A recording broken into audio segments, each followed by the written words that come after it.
All right, we are live here, CrossPolitic Countdown, episode number 3. I'm Andrew Southwick here with managing editor of CrossPolitic, Justin Chartrey, and a contributor to CrossPolitic as well. Luke Edison joins us, and welcome, guys. I'll start with Luke. You're the new guest, man. Welcome to the program. Good to see you.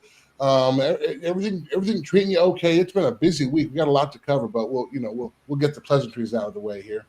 It has been. I'm really happy to be here.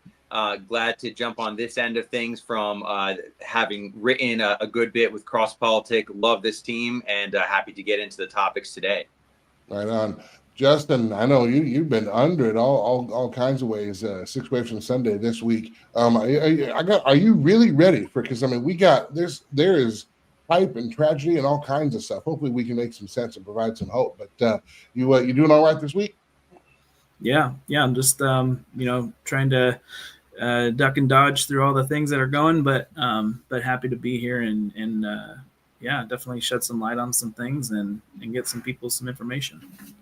All right, well, let's get going here. Story number 1. This is, of course, written by Luke Edison, and it's Rajah Jackson, his brutal attack on an unconscious man. The full story, and some of you may have seen, well, I don't know who wouldn't have seen if you're on social media, the brutal beatdown of Rajah Jackson brutalizing an unconscious man in a wrestling ring. But probably, as you know, Luke, most of us have only seen one of the clips. So fill us in on what exactly went down here.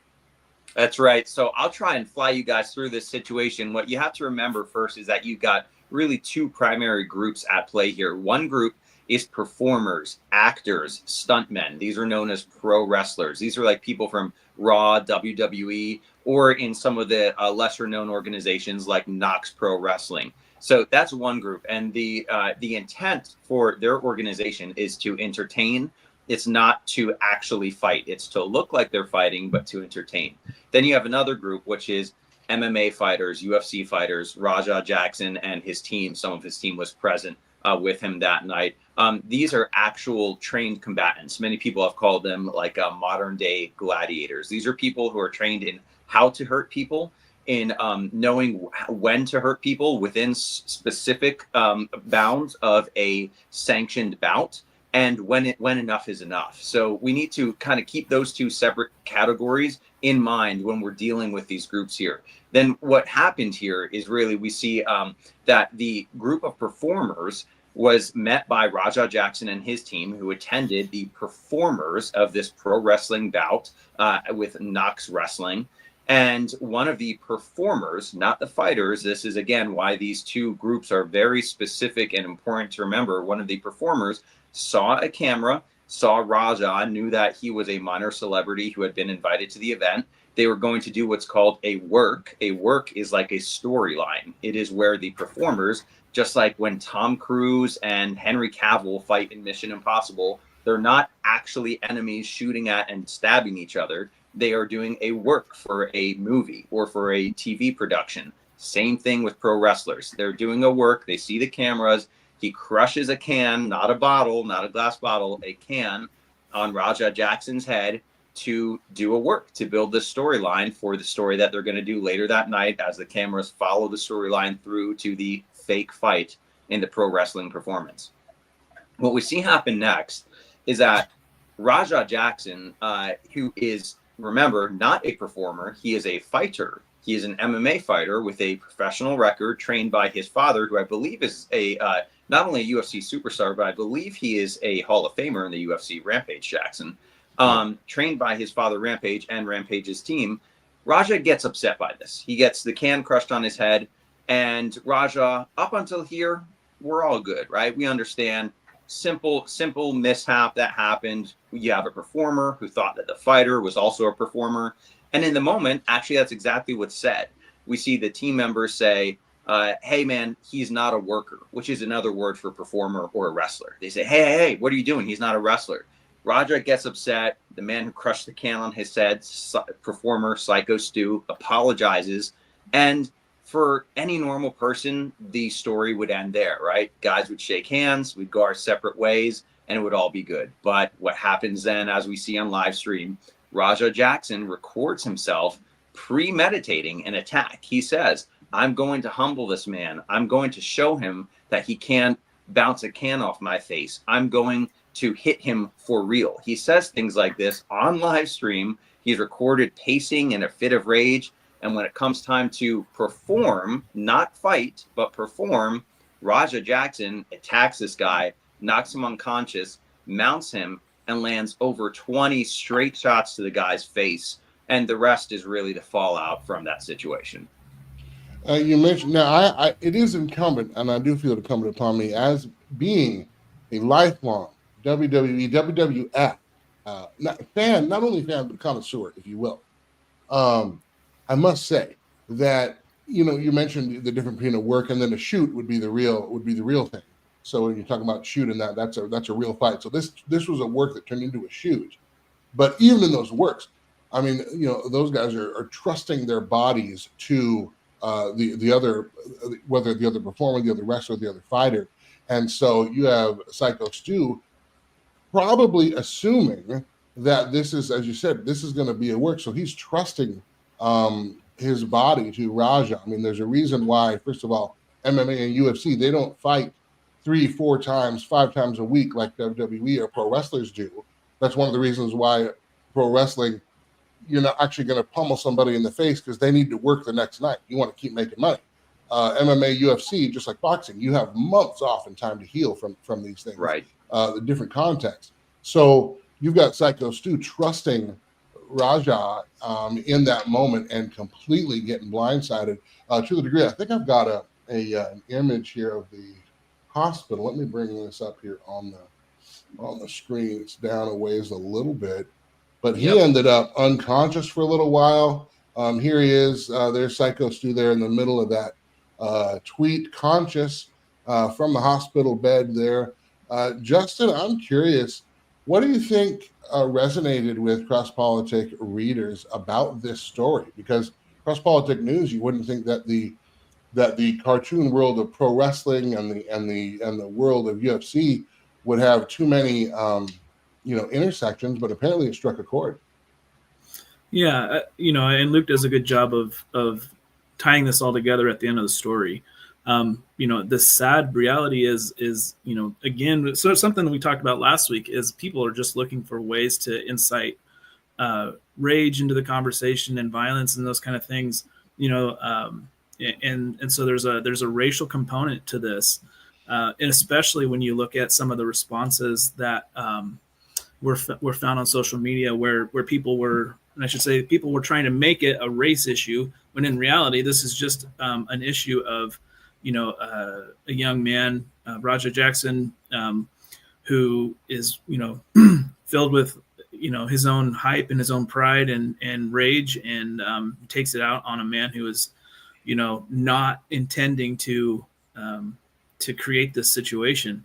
But, you do have now this conversation that is overflowing where you just have, there's a racial element that people are trying to put into this to continue to kind of fuel some sort of a race war, some sort of a race hype here, when really it doesn't belong, but it's something we have to address.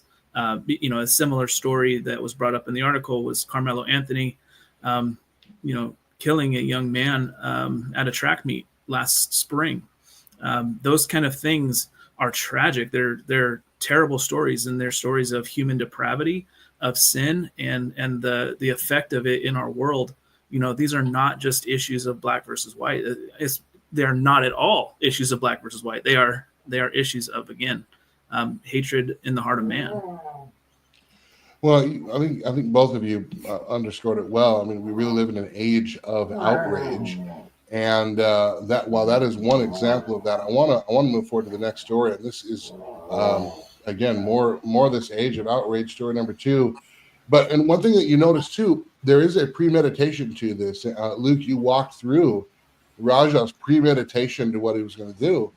Well, at the same time, you have premeditation with what happened, the tragedy in Minnesota, the Annunciation Catholic Church there. And let me get that on the screen for us here. shooting at the Minnesota morning mass. At least the last report I got, you had 2 children dead, one 8-year-old boy, one 10-year-old girl, 17 others injured. The gunman also killed himself. This gunman identified as trans. There are so many layers to this story. In fact, on my program, Culture Crossroads, one of the things I brought into is that just the trans agenda itself as a movement is a grift. If you remember in Acts 16, where Paul and Silas were on their missionary journey, and a possessed girl comes up and she's heckling them and yelling at them for days and days. Paul finally turns around by the power of Christ, commands the demon out of the girl. She's delivered, but the girl had owners. She was telling the future because that demon was in her. The owners were making money off her. Do you know the trans agenda, particularly on just the surgeries and wrong sex hormones alone, is a $2.5 billion industry projected to go to more than 5.1 billion in just 8 years. And so the amount of predatory influence that is on social, that is throughout our society, in our culture, on families, onto our kids, it's staggering. But let's take a look at a little bit of this article here. This was by Kevin Amundsen. Of course, he was with us last week. Early Wednesday, August 27th, a mass shooting occurred at Annunciation Catholic School in Minneapolis. The shooter was identified as 23-year-old Robert Westman. He opened fire through a church window, killing 2 children, injuring 17 others, including 14 children, 3 adults. Westman, who legally changed his name to reflect his female gender identity, died at the scene, killed himself with a gunshot wound. Authorities recovered a rifle, a shotgun, pistol from the scene, all recently and legally purchased. You see here a tweet that he had, "Where is your God?" read on a magazine. He had killed Donald Trump on another one. For the children, some of these phrases. Some of his manifesto was also released. Just so many layers to this story. Justin, I want to start with you here. What is your take? What is your take from this, especially now that we're getting a little bit more of the truth coming out and we're past the initial try to politicize the narrative phase, although it's still going to be politicized. But what are your takeaway from this? Yeah, so I have a couple of takeaways. I think, first of all, Kevin did a fantastic job this week in reporting this story for us in a way that I felt was honest and true. The media narrative around this story there's been a lot swirling around it. I saw some reporting on this from mainstream media where the first this is shades a little bit of the Covenant school shooting a few years ago in Tennessee, where they are trying to bury the tragedy in order to protect this, and it has turned into a protected class of people in the progressive wing of our country, where they say, they essentially have to protect the transgender community, the people who identify in this way, above all else. And so you see a lot of this already taking place, where they're trying to shape the narrative, stop trying to, put these two things together, this massive violence. But I think what's interesting to me as I look at the story and I look at it in conjunction with the Covenant school shooting, you see something taking shape. People are trying to negate the fact that these are tortured souls. I mean, if you think about it, somebody who cannot even accept their God-given identity is somebody who is deeply, deeply troubled of soul. I mean, and that's really the point of it. And it creates this outlet of violence, as well as other depravities, things that mankind just cannot sit with and cannot abide with. So, that's really, to me, the biggest thing that we need to be covering here and addressing, in addition to just shedding light on what's happening around our country and around our world, is the fact that, this sickness of heart, sickness of soul, that doesn't allow somebody to accept their God-given identity, is something that is creating massive waves of violence and creating massive waves of unrest in our society, and something that we have to be faithful and willing to stand up against, and to be able to speak boldly in the public square that these things should not just be allowed to continue because it might hurt somebody's feelings. Well, and wouldn't you think too? I mean, when we're talking about issues of created identity, that is theological. That's actually everything is in God's purview, but we're told, to stay out of politics, with our religion and this kind of stuff, and it doesn't belong there. And I think we've accepted that to the detriment of our witness and the detriment of our communities for too many years. But, what's a man, what's a woman? That's fundamental God designed creation. The church absolutely has a role in standing up for that. And hopefully we're starting to wake up, because, Justin, and I'll bring this to you, the Colorado shooter, as you mentioned, the Tennessee shooter, there's a Denver shooter there. I mean, there's at least 7 or 8 over the past couple of years that are all coming out of the gender confused. And that doesn't mean that gender dysphoria equals mass shooter, but it does mean there is a certain demonic stronghold here that is bringing together this vortex of anger and rage and hate and all this kind of stuff, and it's coming out in this way. 1 Peter 5:8 says that Satan prowls like a roaring lion, seeking those who will devour. It is interesting. All of these shooters have a death wish. They all decided they want to die. Many of them end up taking their own lives, just as Robert Westman did here. You wonder, why not just take your own life? If you're that, despondent, why take everybody else? Well, I believe that's part of that demonic stronghold, part of that demonic oppression, where I'm going to take out God's beloved creation. And again, I think this is an opportunity for the church to stand up. What do you see in terms of the spiritual component to this? The media is not going to talk about it spiritually, and all the prescriptions we'll hear are about mental illness and things like that, and that's true. That's a part of it, but at the root, this is spiritual, isn't it? Yeah, it absolutely is spiritual. In the component I already mentioned, where there's a hatred for God in the hearts of these people, because they hate who they are. They hate themselves. I mean, and the creation cannot help but turn to its creator and say, how could you make me this way? And there's words of Christ that say to his disciples, right? He says, the world hates you because it hates me. And it's no accident that you've seen multiple now mass shootings against the Covenant School is a Christian school. This is a Catholic school at a Catholic church. Like, these are people who are actively taking out their rage and hatred of God on God's people, on the beloved of Christ. Like, those are things that are inherently spiritual in nature. I want to bring Luke in on this as well to get your comment before we move to the next story. Luke, you have obviously a journalist's eye when it comes to these stories. What are some angles or some sides that might be sticking out to you as the story continues to unfold? Yeah, what sticks out to me is kind of the overarching narrative. And by that, I mean, every tragedy is one tragedy too many. And I think we all agree on that.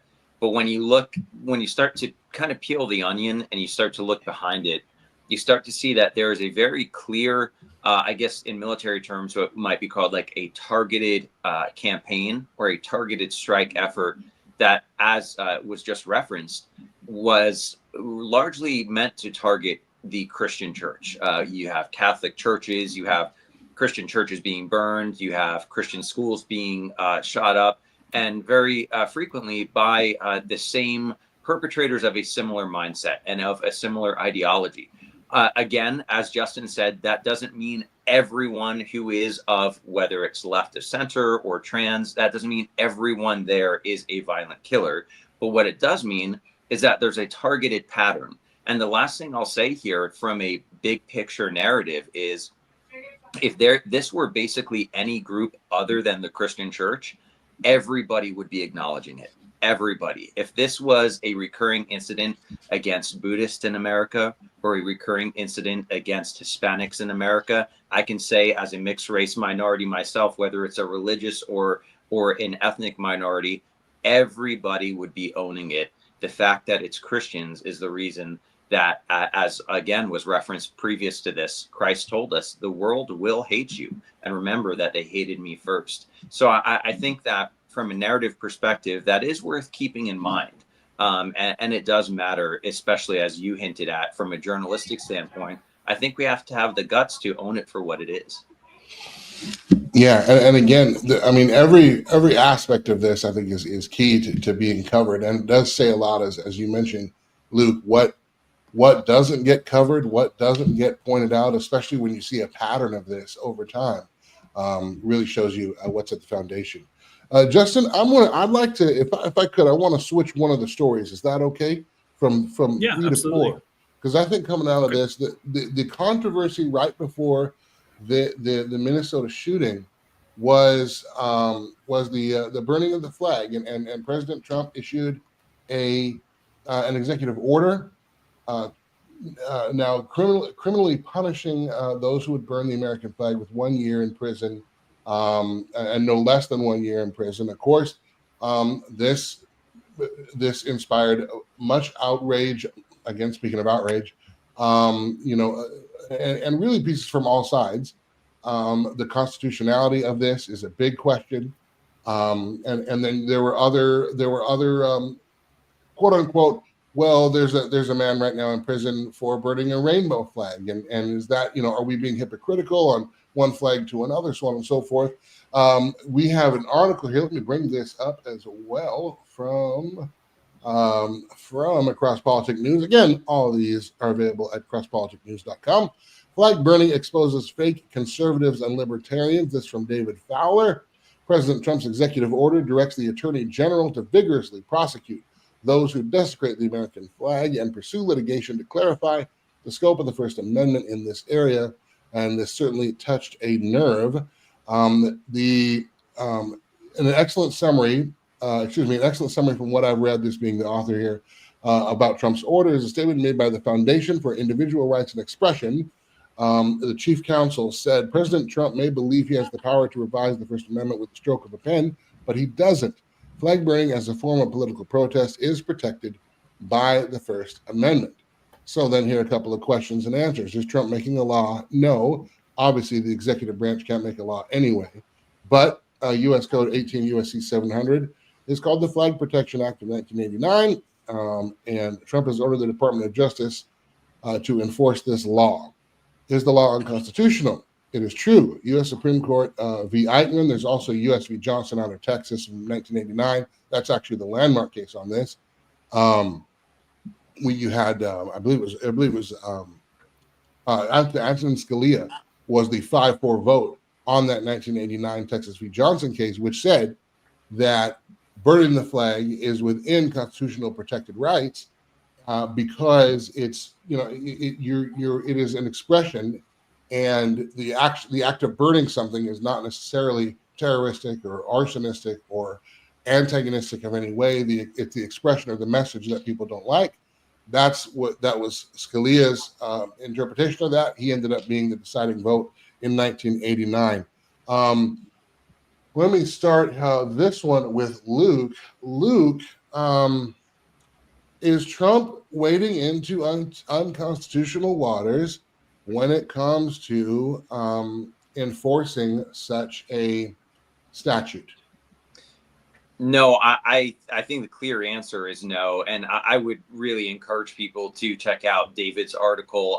He's got a lot of excellent quotes and citations from founding documents and standing legal precedent and American law history. So,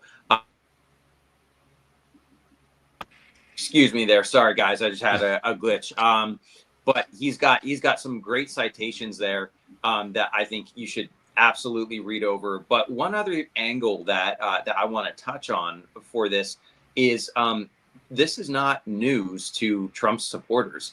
Trump has talked about punishing flag burners for a long time now. He promised to do this. on the campaign trail, and I believe back even in the Trump 1 presidency.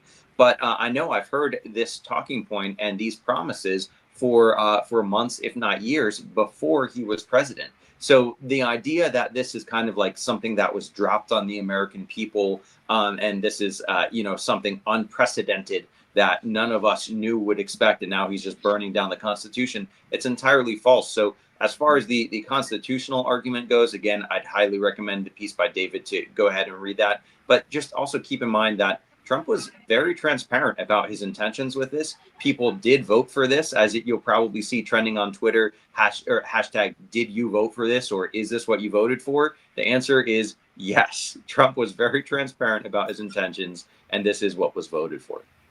Justin, I want to get your take on the premise of the article there. Is it really exposing fake conservatives and libertarians if they have a different view on what this constitutional debate is all about, or what constitutes a free expression of political speech and what doesn't? Yeah, I would highly encourage everybody to go and read this article by David Fowler. And if you have the opportunity, I would also recommend giving him a listen on the Fight Laugh Feast Network. He has a weekly show that he does there. And he also has a Substack. So he's very busy in the public square about talking about these issues. And one thing you will know about David is that he is a strict adherent to common law as a basis for our current, the laws that we have in our nation, because we are a nation founded out of that same system of law that was, initiated in England, back in the Middle Ages and sort of the medieval period. And so he references that a lot in his writing, and he does it so here too, because at principle for him is the fact that, the Supreme Court has called this protected speech, according to the First Amendment, when in reality, nothing is being said. There's a demonstration being taken on a symbol. And really, there is no basis in our common law or in our laws to protect burning symbols as something that should be protected free speech. This is kind of maybe a ludicrous comparison, but how would people feel if somebody in their hatred for the way the country was going went out and shot a bald eagle? Actually, the laws on the books tell you that you would get a huge fine for doing so. And there are, again, as David mentioned in his article, laws on the books that protect the symbol of America in the American flag from burning. And that has never been repealed. Essentially, and the other part of his article that really that he's really hitting on here is that the court itself does not have the right to make laws. And that's what they've done in that Eichmann case and in the Johnson case that you mentioned earlier. The court is the one setting the precedent, saying that this is now established free speech. That's never been voted on by any elected official. And so that's something that Trump is now saying, hey, these laws actually exist, and we're going to enforce them now. All right. Again, a couple of viewer comments coming in. I want to say hi to Lynn's there. Hello, Lynn's. Thanks for checking us out. As we wrap up here, we've got just a couple of minutes. So let's give this to Luke. All right. You're the guest. What would you rather talk about here as we close? You want to talk about tightening renewable tax credits, Green New Deal scam, or how about a Texas legislature on property taxes? How do we want to land this plane, Luke? The buffet line is yours. What do you think? I said, let's go for the Green New Deal. That's a favorite. That's always a winner. Let's go for the Green New Deal. Okay, let me bring that up here. Again, this is CrossPolitic News. Bring that back up. There we are. Okay, Trump tightens renewable tax credits and push against Green New scam. This is by Bill Peacock, CrossPolitic News contributor. President Trump is advancing a multi-pronged strategy to dismantle what he has called the Green New scam, tightening renewable energy subsidy rules, rolling back climate-related federal authority, and challenging state-led environmental programs. The new guidance was issued by the Treasury Department, alerting beginning of construction thresholds for wind and solar projects seeking tax credits under the Inflation Reduction Act. The guidance eliminates industry-favored 5% safe harbor no longer counting projects as construction started, simply for incurring 5% of costs, and requires qualified standards to be met within a 2-week window. Certainly looks like closing loopholes on some of the financial and tax fudges that were allowed in under the Green New Scam, or that, and some that are still allowed under the Green New Scam. So, Luke, since this was your topic, what sticks out to you in the story? What sticks out to me is really, I think the last few paragraphs there, if we go down to the bottom, and I can even just read the closing one here. Taken together, these developments mark a major reversal of climate regulation policy that began with the 2009 finding. I think that this is essential because this is more of Trump doing what he said he would do. This is more promises made, promises kept. If you go back to 2009, we had good old Barry in office, Barack Obama, and that's really when a lot of the ball started rolling downhill in a negative way. So this is Trump digging up old Obama era policy and correcting it. I love that. I love that the California-led initiatives, the dumpster fire that is California, now have less sway over the U.S. economy and U.S. environmental policy. And just going back to the overarching story here, which is one of course correction. I think that that's the real win. That's what we voted for. That's what we wanted. And we want to keep digging up these things that were kind of seeds planted in a very malicious way to weaken the U.S. through multiple angles of approach, economically, socially, culturally, environmentally, militarily, and fix those issues. So this is one of many steps in the right direction, I think. Great article and a great closing. I think that ties it all really well together. The 2009 beginning of finding that you referred to, just real quickly, and then Justin, I want to throw it to you here for a last comment. Darren Bax, director of the Center for Energy and Environment, told NPR, since the 2009 endangerment finding, the EPA has been trying to regulate greenhouse gases, and as a result, trying to control large portions of the economy. He called the potential harms identified by the findings speculative at best, arguing that even if the United States eliminated all of its greenhouse gas emissions, it would have little to no measurable effect on global temperatures. Well, that's a whole part of the grift. I mean, we talk about the fact that we breathe and we exhale carbon, which carbon is absolutely essential for the plant life and ecological life on the earth. But even if we got everything down to net zero of everything, which means net zero of us, we're the carbon they want to reduce, let's be honest, you still have other countries that don't care. It's not, even if their premise were true, just America's production is not going to do anything when it comes to globally affecting what they say they will affect. Justin, your thoughts? Yeah, two things to me stand out. One, this is the role that our government should play in curbing spending. So this is something where these provisions passed under the Green New Deal, Green New Scam, as Trump loves to call it, and I'll follow his lead there. I think that's pretty accurate because it is a grift, and it's something where they're pumping money into these companies to try and essentially control how we live as people, as we live as Americans.